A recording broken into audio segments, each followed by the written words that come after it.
Time, brought to you by Boston Pizza.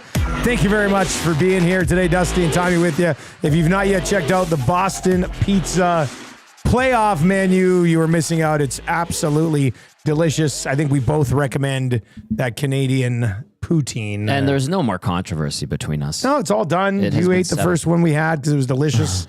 I can't really blame you. It was still greasy as hell, but still, I mean, I think that's good. If you're watching over on YouTube, hammer the thumbs up first. We're going to hear what Knoblauch had to say coming up right away. Nanso, I heard Hernandez with that. Hernandez, I got to say, you're getting pretty good at that, transferring us over and playing the intro and no more. Like you're pretty comfortable at that desk over there now, eh? Well, it's only been 9 months, so. Yeah, but you're a dual threat. Yeah. Like you're the only guy who will do that and then also sit on one of these desks all day in the same day. Taylor Cornelius of dual threats. What is happening? Oh, what is he doing? What is he doing? I have my good moments, but they're usually mostly bad. Man, so you were working for the team when Cornelius threw it left-handed, right? Oh, yeah. What was that like? A lot of looks on the sideline, like, what are we doing? And because like someone clips you guys on TSN and puts it up, right? Like, yeah. So I was like, so I'd have my headphones and I'll listen to it. And I giggled. I was like, that's a great call. Because he did it twice that game. Yeah. He was, God, I always thought there's so much potential in Cornelius, but you loved him. I did love him. I loved him. He could run for a big guy, had a wicked arm. So did many people on that coaching staff. Yeah, so, well, obviously they did. But the moment he was getting sacked and threw with his left hand for an interception, a pick six, that was the moment I was like, I got to get off the Cornelius train. Yeah. What was it again? What are you doing? I said, what's he doing? Yeah, and what is he doing? Second time, you're like, you did it again. Yeah, man. He was just on tilt at that point in his career. Yeah. Like that was a sad game because they kept him in and the boos were out. The team was struggling. Mm-hmm. It was just very sad. Was there Trey chance that day too? Yeah, it was Trey chance every time. Yeah. It was Trey chance last year too. The funniest thing for me with Taylor Cornelius, it was 2 seasons ago when Dunbar had his first go with the Elks. And I was just sitting in my seats. There was nobody at the game. Yeah. They were so bad. And it was a beautiful day. And he rifles this pass and he smokes Dunbar in the leg. And all I heard is, oh! I started laughing because you could just hear it. It's like, ow! Yeah, it was like in the shin, right? Yeah. Like he just completely off, man. I would also throw it out there that, Nancy, you could have used Cornelius and Tecmo today. Yeah, I could have. But we found it out. We've shut out. So controversy. Awanic ruled no controversy. The wheel was on 1, but everybody deemed it was on a 3. It was on a 3. And then you're supposed to do rock, paper, scissors, best out of 3 to pick your side. Dusty just picked his strong side. Okay. So I totally wasn't even thinking. Hernan says, hey, you just picked your strong side. I said, oh, yeah. Okay, well, let's just restart. And he's like, no, don't worry about it. Now he's trying to get a controversy. When you do that, then I offered him the restart. Tommy, we were ready at kickoff. I offered him don't the want restart. Excuses, right? He got offered the restart. but now you're making the excuses. Yeah, because I got as a screwed over. nonpartisan. You're such a beauty. No, but listen. And then we finally here. found a name for Dusty and Tecmo. Oh, it's lucky Dustin Nielson. Yeah. Oh, lucky Dustin. I'm 5-0 to start the season. It's all luck. Yeah. It's all a diving catch and triple coverage with Chris Carter, the greatest. And then he fumbles Famer. inside his 10, which is a play that 99% of the time the defense gets it. Who do you think got the? He did. He recovered. I did recover. He should have had that one. Still wouldn't have mattered. I still would have won the game. But I should have scored points. I went for it, and you did go for it when you were down by 2 scores and within field goal range, and turned it over on downs. I have to say, I do kind of wonder what the hell is going on sometimes. Like we're in the hangout studio and you guys are yelling. I'm like, but Awanic had the game on his phone as he was reading nasty chats. Yeah. And I kept looking over. I'm like, oh, that's what's going on. Of course, you got to watch the games. It was the Vikings and the Bears. Anyway, and it's good showdown. stuff. Good stuff. If you're watching over on YouTube today, hammer the thumbs up for us. You can chime in there. And of course, if you're listening on TuneIn or iHeart or at EdmontonSportsTalk.com, you can text us. And a bunch of text messages already rolling in. Obviously, we got the big news of the day, and that is Knoblauch here. Let me see here. The guys set this up nicely for me, but I want to see if I can. What am I changing here? I don't know. Getting to that. Let's see. No, not going to work. Okay. Hang on.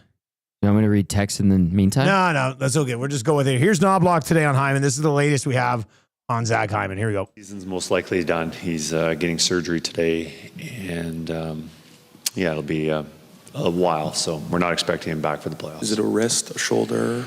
It's his, I'll just leave it upper body, yes. Okay. You've withstood a lot of injuries. What stood out to this group what's stood out to you about this group and how you've been able to do that through the season? You know, my time here, we've been pretty fortunate with the injuries, especially last year. Last year, we hardly had anything. And then this year, for the first 3 quarters of the season, there was minimal time off for guys. And then it really piled up at the end of the season. Not only, with numerous guys, key guys, McDavid, Draisaitl, Ekholm, just to name a few, Hyman. And now, playoffs, there's going to be times when guys are banged up, and that's part of the game. And right now, we're missing some guys that are unavailable to play. Obviously, Zach's going to be a huge hole, but we're fortunate to have a lot of depth that guys can come in and step up and give us quality minutes. And just on a personal note, just seeing Zach going down like that, what are you feeling for a guy who's so important to the team, but also just so popular in the room and in the group? Yeah, he's put everything out there. You look at what he's done last 2 years in the playoffs. Last year, throughout the season, he scored about 70 goals and numerous big, important goals in the playoffs. And this year, scoring key goals, but the physical department, how many hits he had, and his two-way play was tremendous. And, now that we're going to be missing him, we're going to need other guys to step up. Yep, we'll go to Paige on the right. Chris, do you have any update on Connor Brown? Connor Brown won't be playing next game, but he's doing well, and we hope that he can come in shortly after that. You mentioned this team's depth and different players' ability to step up. What did you think of Victor Arvidsson stepping back into the lineup last night? I think he did really well. He hadn't been played for a couple of weeks, and to come in at a environment like that against a good team at this point of the season, and then he just continued to get better. And in fact, in the third period, he might have been one of our best forwards. He had quality shots. He had won a lot of puck races, made some nice plays. So Victor's game was kind of what I expected. He played the way we want him to play, and we'll need more of that from Victor because, with missing guys, especially on the right side with Hyman, that's an opportunity for him to step up and play a more significant role. Leon Draisaitl said last night that Game 5 is going to be the toughest game for you guys to be able to win to close out the series. You guys were in this position against Vegas just recently. So how confident are you in this team's ability to close out the series?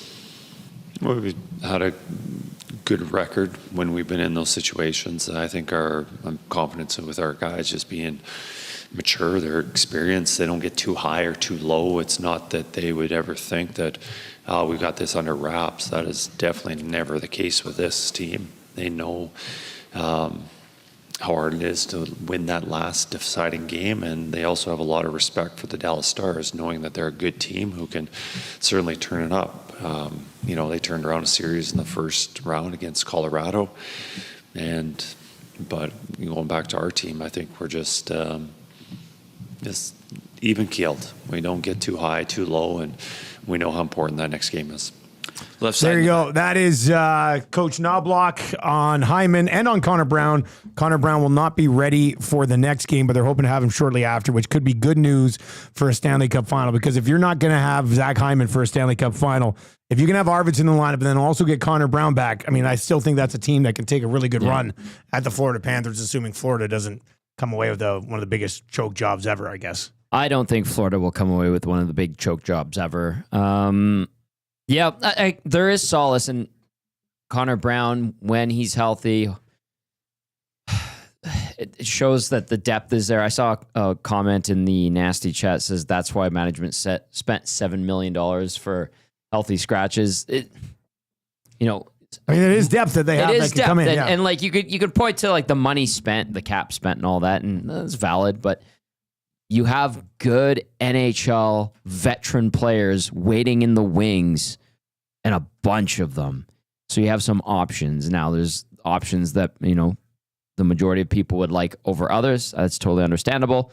Connor Brown coming back, the way he's played this postseason, that would be a big boost considering the hole that will be left behind by Zach Hyman being out for the rest of the playoffs. Arvidsson was okay last night, and so was Kasperi Kapanen. They're getting the job done, and they're thankfully, if you're the Oilers and this fan base, there's a lot of offensive weapons that are clicking right now. That has to continue tomorrow, has to continue when the team gets to the Stanley Cup final, especially if they face the Florida Panthers. So, yes, it sucks. The way it went down sucks, too. What'd you think of the way it went down?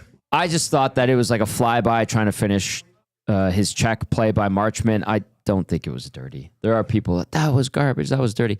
I think the Oilers had some equally dirty plays yesterday, especially the way they went after Rope Hintz. I mean, Bush's play was kind of... That's the one where he got caught. Dirtier than the hit on Yeah, but that type of thing is going to happen at both ends and for both sides. They'll try to do that stuff, and that will continue throughout the rest of this postseason for the Edmonton Oilers. It's unfortunate. It sucks for Hyman. It does. It does. This is where unlike Jeff Skinner's situation, I feel bad for Zach Hyman. Nice shorts, Gager. Ghostbusters. Oh, that is Gager's a great wearing belt. a Ghostbuster belt buckle. Yeah. Are those shorts are amazing. Are those ladies' capris or are they for men? Yeah, Gager, what are these? You look like the Karate Kid or something. What is this? Are those new? No. Yeah, no, they kind of look 20 years old. Yeah, they're. Yeah, you go for Bellinis later? I love them. Like those cargo pants have been well used. Those pockets. You look like you came in on a longboard today. You look like you just came in from San Diego. I'm disgusted. God, wait till you see Gager today on EST Afternoons. He's going to have to stand up and show those shorts. Wear obnoxiously short shorts like a real man. Yeah, that's how Tommy rolls. Eh? Show off those thighs.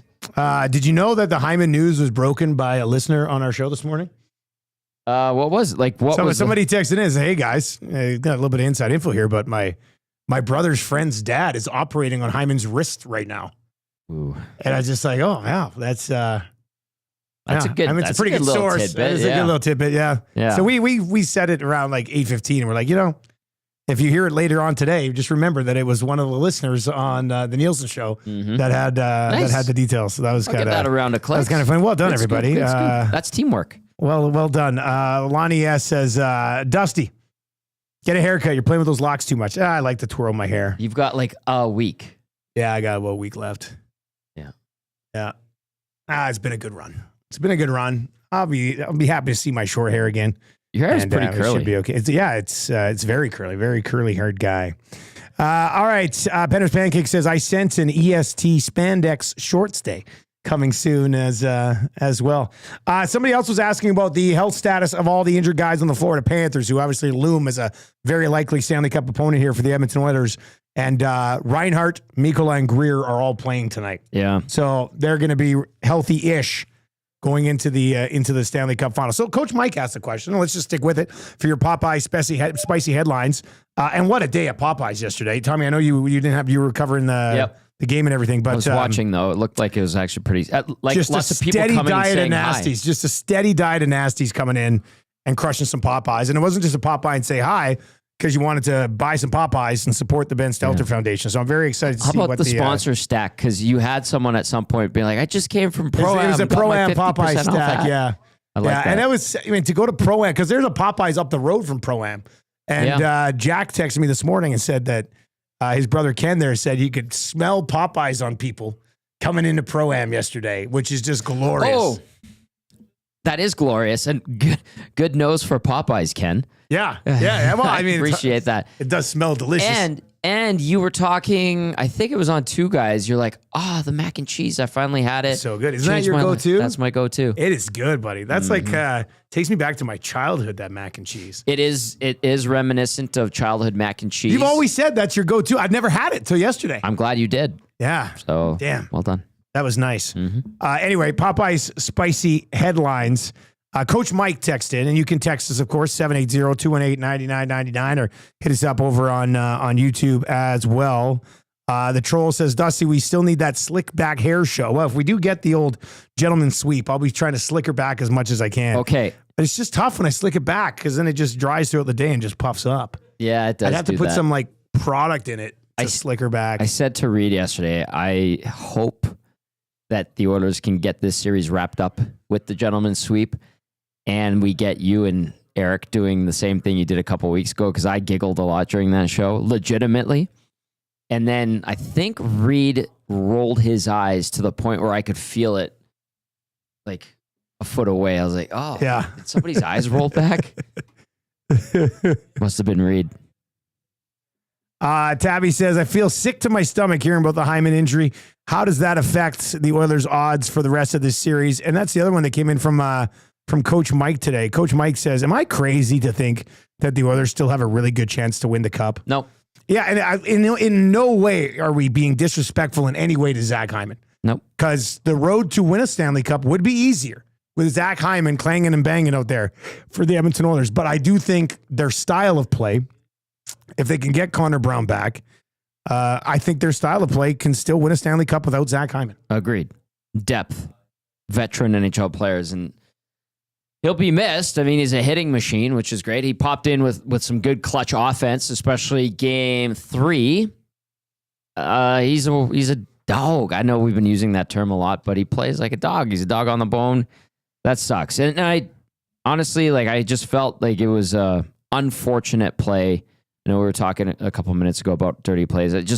He got jammed up with Marchment trying to finish a hit kind of thing. So I don't think there was malice. Now, Marchment has been a thorn in the sides of Oilers fans and the players. I would describe a little bit of malice. Like, I think he knows he's got a shot to pop him. He's like, oh, it's Hyman. He's been hitting everything that moves. I'm going to try to get a piece of him. Okay. Here. Yeah. And you never know. You never go in thinking, I'm going to go break his wrist. Yes, exactly. But I know he clipped him when he didn't necessarily have to clip him. He went for it. Yeah. So it sucks. It's unfortunate. Yes, it creates a hole.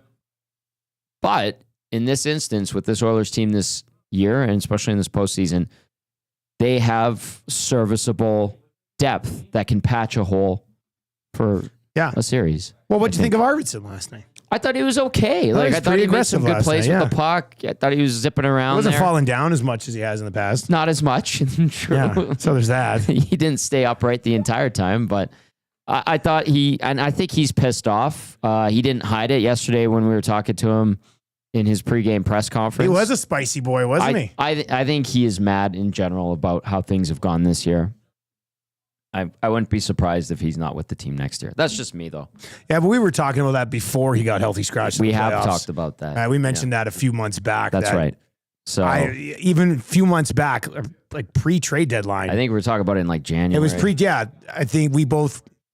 I mean, Arvidsson is probably going to want a fresh start. I think so. And you know what? The Oilers can spend that $4 million somewhere else. Absolutely. And I think that's probably the best for all parties involved. With that being said, while you're here, man, keep grinding.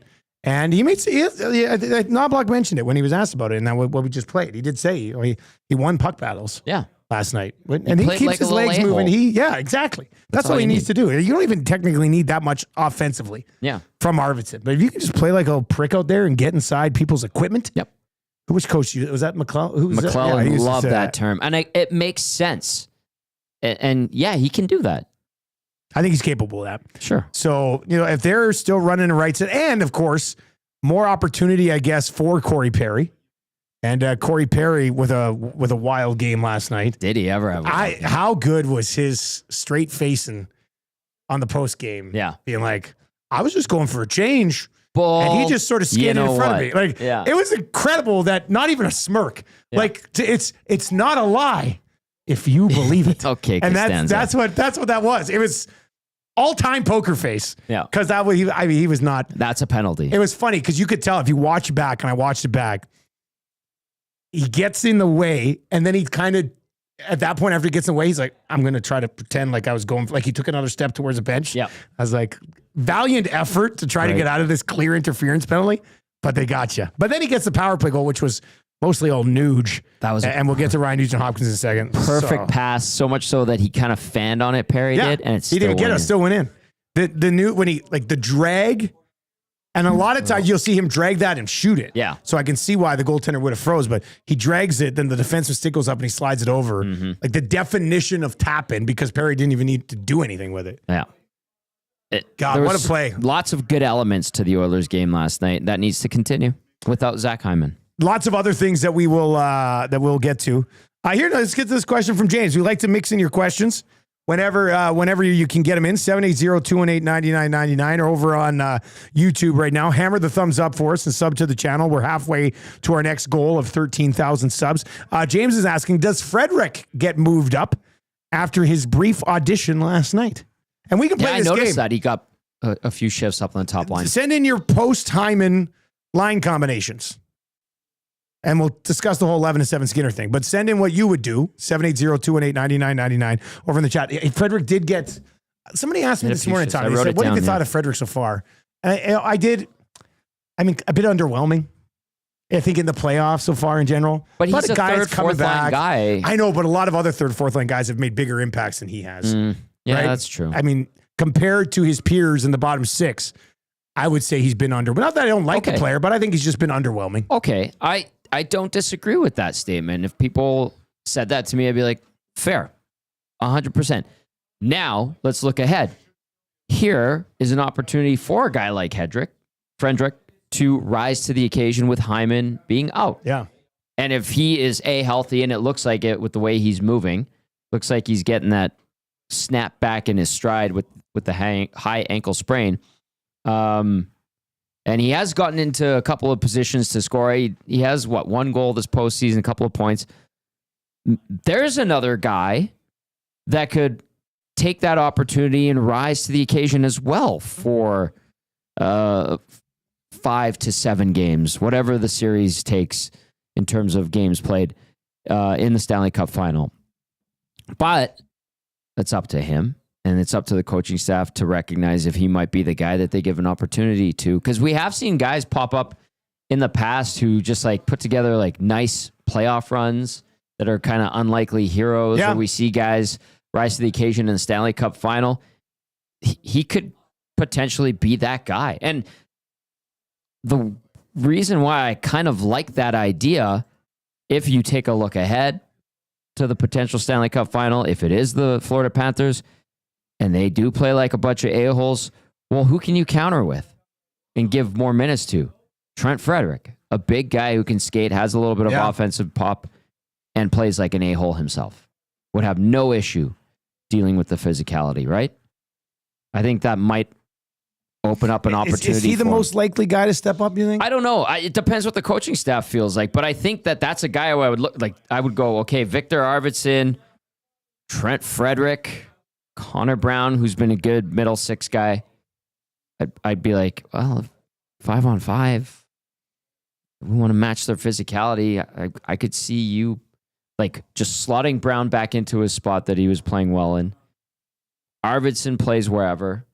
So you can slide him all around. And then if you need some jam in the top two lines, I would be okay with giving Frederick a look, especially if he's moving his feet, good defensively.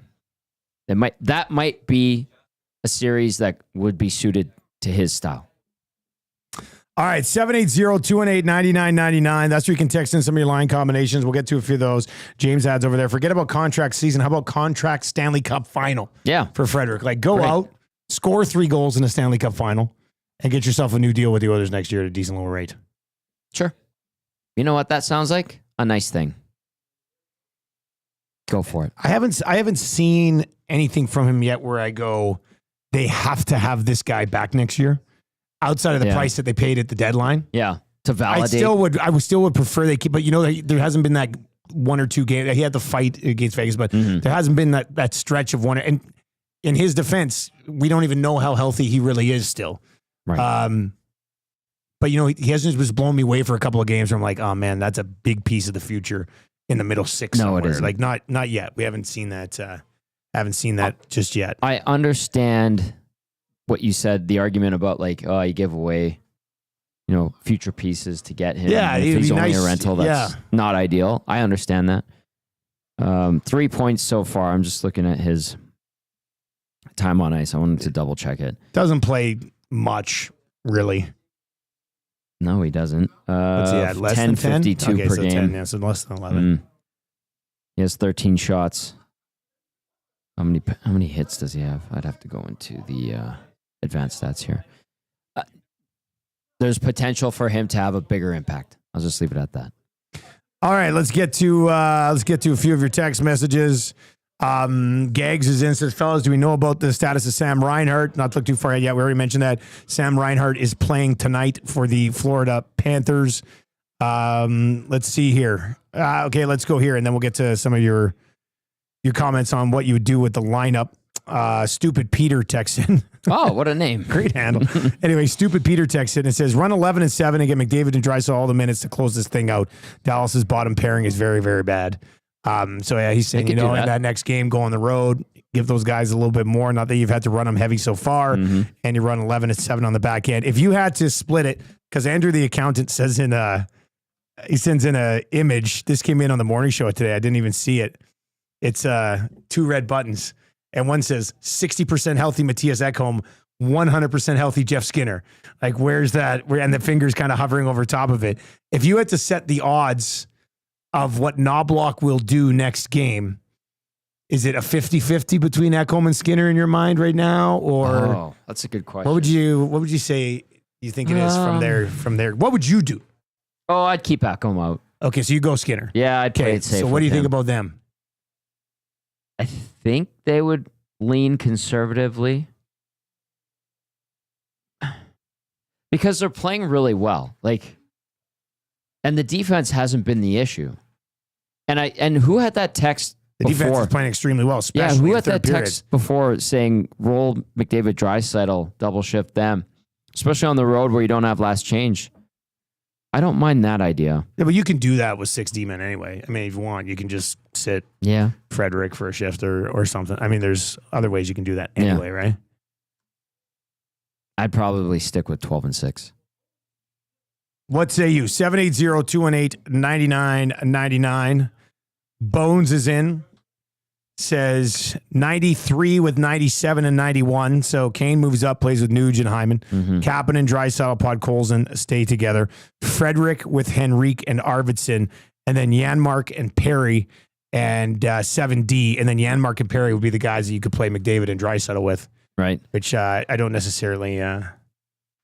Don't necessarily hate that. I mean, you could also put Janmark up on the wing with Henrique and Arvidsson, and then put Frederick and Perry together, and then play McDavid and Draisaitl with them. I think I like that a little bit more. Yeah, I get it. Then you're rolling Perry and Frederick with Draisaitl and McDavid all the time, and Henrique and Arvidsson and Janmark just play together on your third line. Flexibility. So, yeah, I mean, there are some options here. Yeah. For sure. Troll says, I would just move Kane up to McDavid's line and tell him to go hit like Hyman, but Evander has been driving his own line, so maybe you don't want to mess with that right now. The Gourdfather says, the good news about Frederick's performance so far is should be no fear of a $3.5 million by 3-year type of contract offer for a third liner on a heater right now. Andrew, the accountant, says, I think this is what might happen. Perry with McDavid and a Nuge. Draisaitl line stays together. Kane, Arvidsson, Henrique, and then Janmark with Frederick and Jeff Skinner. And they said, let's not forget, they still could go 11-7. Yeah. Who's that? Janmark? With Janmark. A slow line? Small line with Arvidsson and... No, it's Janmark, Skinner, and Frederick. Oh, and Frederick. Okay. Henrique with Arvidsson and Kane. So it's spread out size-wise. Okay. Sorry, I misheard relatively okay. And like Cass said last night, 5 minutes into the game, it could change. I don't get caught up in the lines too much anymore. I don't think. Yeah, but it's always a fun discussion. It's fun, but we always end up being wrong no matter what. Pat says, secret option number 3. By God, that's Derek Ryan's music. Oh, gross. How many guys would have to be injured for Derek Ryan to get back into the lineup? Probably about 5 more. Yeah, I think you're probably still a little ways away from us sitting here having the Derek Ryan conversation today. Yeah, well, he's kicking around. He was in the press box with his kids last night. So. Oh, there he was. Zach, I just need to grab that mouse for 1 second. Let's go here. All right, let's dive into your numbers game for Play Alberta. I got a few parlays already locked and loaded. Shout out to McDavid for hitting the 2 points last night. That was Dusty's play of the day yesterday. Play of the day today is already up. Stankoven with a point tonight. He's got 3 points in the last 2 games. Carolina will need somebody to step up tonight. And the value on him, he's way down the list in points for that game tonight. There's like 5-6 Hurricanes ahead of him. Of Stankoven? Yeah. So I like him at plus 138. We got the minus 110 on the Thunder. The Thunder to win tonight, and the Hurricanes and Panthers under 6.5 goals. And then the lock shot partner parlay that we just threw up. These are all on the EST specials page at Play Alberta. Cantlay, Hovland, and Straka, all the finished top 20. That one comes in at plus 573 if you want to drop a little sprinkle on golf. Yeah. It didn't hit last week because I sprinkled on it. Oh, it hit a couple weeks ago. Yeah, I know. We hit one a couple weeks ago. Damn it. Yeah, you always sprinkle the wrong ones, Tommy. Always sprinkle the wrong ones. Why settle for less when you can have it all? Only Play Alberta brings you casino games, live dealers, lottery, instants, and sports betting all in one place. New players can choose their offer as well. Deposit $20 with the promo code 100casino and get a $100 free casino bonus. I'm doing that one. You're gonna dabble in the casino a little bit? I did the Yeg 50. No, sorry. I'm gonna do 100 sports. Yeah, 100 sports. So deposit 20 with the code 100 sports and you get a $100 free bet. Yep. Always use your game sense. Play smart, play local, and use your game sense with Play Alberta. All right, the numbers game. We got to go to Stewie Skins. We haven't even talked about it yet. It's 35 minutes into the show. There's been so many other things to discuss. Stuart Skinner, since getting the net back, has the best goals saved above expected in the league. I know you hate those numbers anyway, but he's gone from like the worst at it to the best at it. Great. Since coming back. Since you tell me if you care about these numbers. Okay. Since taking the net back, he has a 1.55 goals against average. I care about that very much. A 941 save percentage and 3 shutouts. Very much. There you go. Also very impressive. Those are real stats. And he continues to build his resume as the greatest Game 4 goalie in the history of the National Hockey League. 6-0. 6-0. And think about all the great goalies that have had success in the playoffs along the way, even in the lower scoring eras, the Marty Brodeurs, the Hassicks, the Patrick Waws. None of them were ever 6-0 with a 1.26 goals against average, a 955 save percentage, and 2 shutouts. And he was excellent last night. Like, I know they limited things very much in the third period, but anything they got through last night, he was good. I thought last night's game may have even been more impactful than some of those shutout games that he had. When that book comes out that they sell at schools, the Scholastics, remember those? Yeah, I used to love those. The Stars? Yeah, remember they had 100 greatest goalies. That type of, Marshall still gets those. I love those. So when the newest edition comes out of the Scholastic books, there will be an excerpt of Stuart Skinner and he will be called Mr. Game 4. Yes, I like that. Mm-hmm. What was was there a goalie that was Mr. Something, anything in the past? There's a few of interesting ones. Yeah. I'm just trying to. Those are great books back in the day. Scholastic Greatest Goalies, because I had all of them. It was a great series. Scholastic Greatest Goalies book. I'm sure there's others that had that one out. But the 6-0, 1.26 goals against average, 955 save percentage. He is significantly contributing to these Game 4 victories. He's been really good, man. He's been really good. I'm curious to know, for fans now, are you less nervous? And the nerves were justified, I think, through his regular season and then those first couple playoff starts. But since he came back, has he calmed your nerves on this goaltending front? He has to have. But I could see fans still be a bit nervous about it. I mean, anybody who would still be texting in or listening and hitting up the chat and being overly critical of him, I think is probably going a little bit too far right now.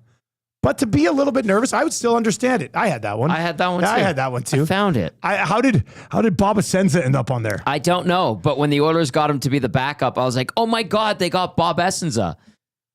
And he was on that. We're looking at Ken Dryden, Cujo, Eddie Belfour, Felix Pavin, Patrick Waugh, and Bob Essenza. Yeah.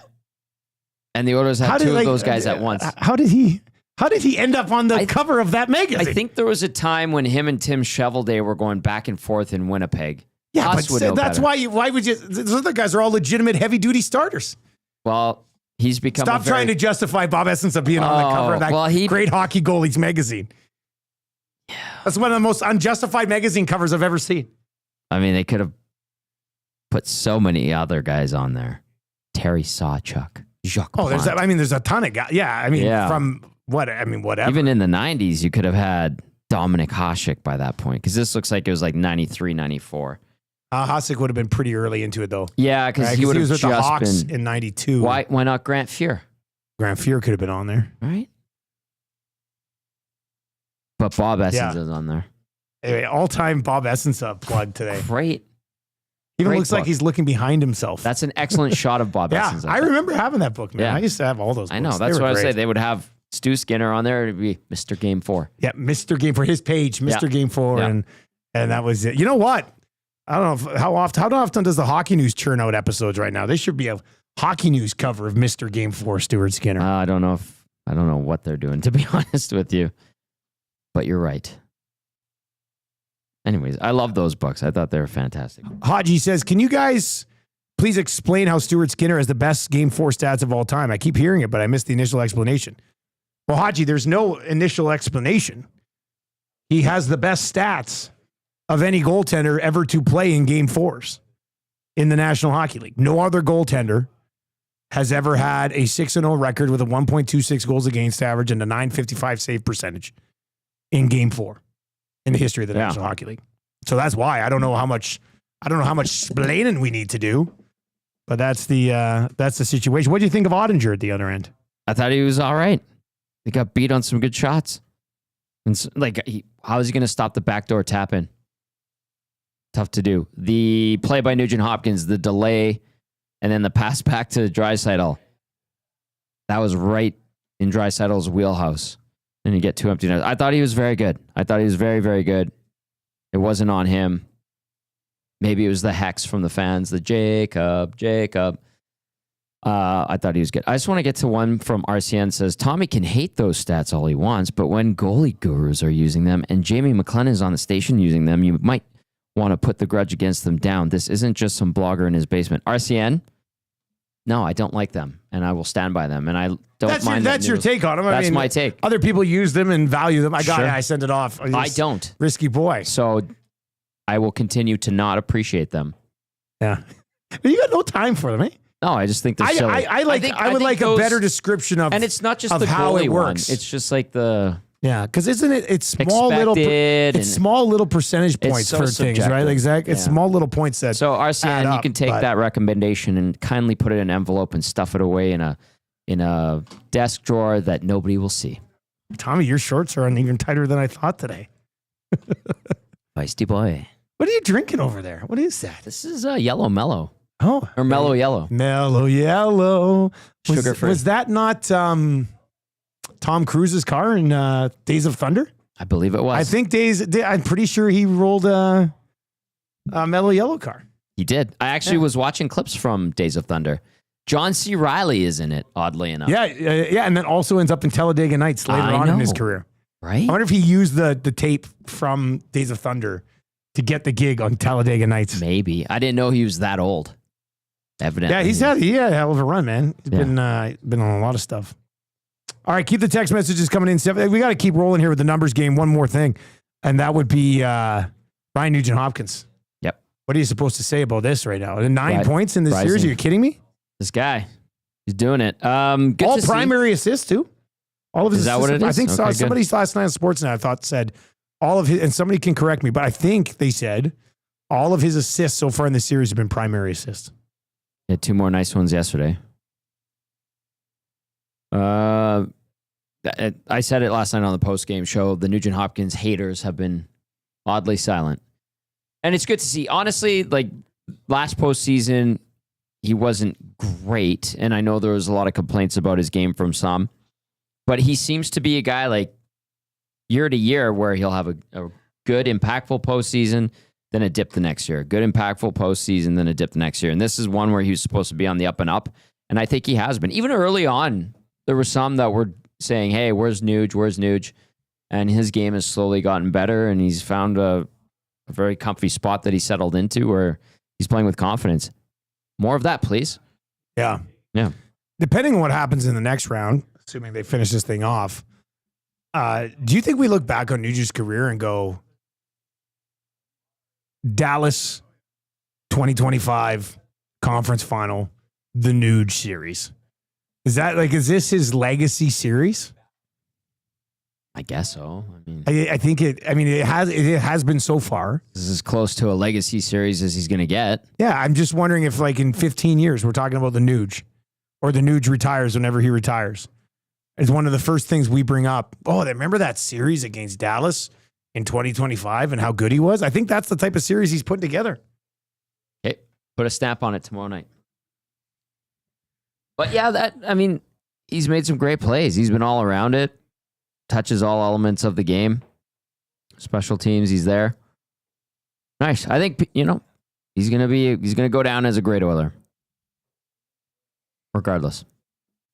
What's your vibe feel? What's your feel for tomorrow? I want to be confident, yeah. But I'm still I still respect Dallas, even though they haven't shown us a ton. You know what I mean? I'm really battling with this one because I have been super gung-ho positive on the Oil for a long time now here. But I was just driving in today, and I think it's my fear of not being able to do Gentleman's Sweep Show Friday. There's no way they deliver back-to-back Gentleman's Sweep shows when the last one was so good. I feel like we're not going to be gifted that. And what's Dallas 7-2 at home? They are 7-2. So I don't know. I have been super confident in this team pretty much the whole way, but I just have a bit of a weird feeling about Game 5, and I hope we'll see. Maybe that'll change a bit over the next little while, but I don't know. I think they might need a monster Stu Skinner performance in Game 5, and he had a monster performance last year to finish off the Dallas Stars too. So yeah, what did they get outshot? We looked it up. It was 34-10. That's what you said when we were on location there. I don't know. It's just I've never really been. I don't even know if nervous is I kind of haven't doubted them much. And it's not so much I'm doubting them. I have a different feeling about Game 5. I don't know exactly what it is, and I don't know why. But I'm kind of thinking this thing might end up going 6. It could, but I feel the same way I did going into Game 5 against Vegas. You do, eh? It's they're playing good. They are confident away from home. And anything can happen. And it took overtime, obviously, against Vegas. I think it's going to be similar to what we saw in Game 5 versus Vegas. I have a lot of respect for Dallas. I really do. But I think tomorrow is a toss-up more so than a sure thing. I feel very, very similar to going into Game 5 against the Golden Knights in round number 2. That's how I look at this one. Where are you at on this? 780-218-9999, 780-218. I love Haji. Haji says 2025 versus the Panthers will forever be known as the Nuge series. Book it. There we go. So one still to come. One still to come. Cal in St. Albert says the Nuge, Skinner, and Bouchard haters are all extremely quiet right now, which is great news. That means these guys are all playing extremely well. Had no idea that we're going to see Bouch become a absolute goon last night. Of all the players, if I asked Play Alberta, hey, can you get us a line on Bouchard being the guy who slashes Rupe Hintz his foot, the same foot in his return, it would have been plus 5,000. There would have been almost every single player on the bloody roster would have been more likely, like the T.S. Janmark. I would have had him more likely to do it. Arvidsson, Frederick, Kane, Perry, Hyman, Draisaitl for that matter. I think David's just too focused on being awesome, so I don't think he would have done it. Nurse, I would have had all these guys ahead of Bouchard. And Bouchard's the guy who I can't even keep a straight face when I'm talking about because it's just one of the most hilarious things I've ever seen. Yeah. I had to remind everyone. What's going on with this guy? I don't know. He's a wild man. Maybe you realize he's 6'3". It's super encouraging to see his game come around. I mean, we haven't really talked about him that much as a liability in his own zone since probably the third or fourth game of the Kings series. I thought he was rock solid against Vegas. He's not perfect, but he's not getting burned on pinches. He's not getting burned trying to toe drag at the blue line. He isn't getting burned on goals and skating to the bench faster than he is on a back check. Like all those little things that were dogging him during the season, he's kind of worked past them. So I think he's been excellent. I think he's risen to the occasion. He's been very good these last 2 rounds. Very good. All right, we can get to a few more of your text messages as we work our way through the show today. George and Morgan says, without Hyman, somebody has to step up with the hits the way Hyman had stepped up after losing the number 2 hitter in last postseason, which was Dylan Holloway. I just think it comes as more of a team mindset. Yeah. Like, I don't think anybody's going to go in and say, Evander Kane, you got to go now hit somebody 12 times. Like, that's not what's going to happen. You're going to have to overall, you will miss Zach Hyman, but overall as a team, you know, if you feel like that is how you have to be successful to finish off the Dallas Stars, then, I mean, we've seen multiple guys multiple times in the series also have 5, 6, 7 hits. Yeah. I think they doubled them in hits last night. Mm-hmm.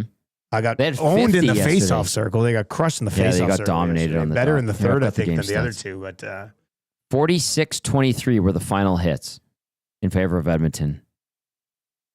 was it 46? I thought it was at 50. They right after the show. they've changed the shots a couple of times. They've changed the hits. Yesterday when I was reading it, it was 50. They always change it. They go back and review these things. You're right about the face-off dot. It was 38.8 for the Oilers, 61.2 for Dallas. Possession will be important, especially off face-offs. Edmonton got by that yesterday. Just going back to the hitting thing really quickly, like if I look back at last year's team in the playoffs, like the guys on the roster now, just the type of players they are, would be more inclined to get physical than last year. And it's only like 3 or 4 different guys, really. But it's not like Holloway, yes, he would engage physically.